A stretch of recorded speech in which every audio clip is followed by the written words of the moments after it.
Syederalun Civitas Akademika Universitas Islam Kebangsaan Indonesia Piren pada Rabu 16 Agustus 2023 menggelar sejumlah perlombaan ceria memperingati hari ulang tahun ke-78 Republik Indonesia di kampus tersebut di kawasan Blangbladeh, Cempa, Piren.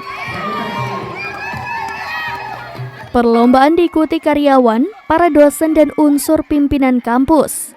Lomba makan kerupuk diikuti karyawati, lomba balap kain sarung kelompok laki-laki dan perempuan, setiap satu lembar kain sarung 3 orang, balap karung dan badminton. Selain itu, digelar gelinding bola, water team, estafet sarung, tebak kata dan uniki idol.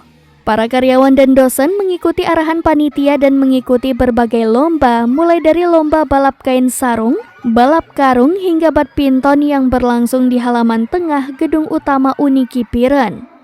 Wakil Rektor 2 Uniki, Khairul Basriah SEMM mengatakan, berbagai perlombaan diikuti para karyawan, dosen maupun unsur pimpinan ini dalam rangka memeriahkan hari ulang tahun ke-78 Republik Indonesia serta membangun kekompakan dan juga bagian dari meningkatkan kebersamaan antar karyawan, dosen, dan unsur pimpinan.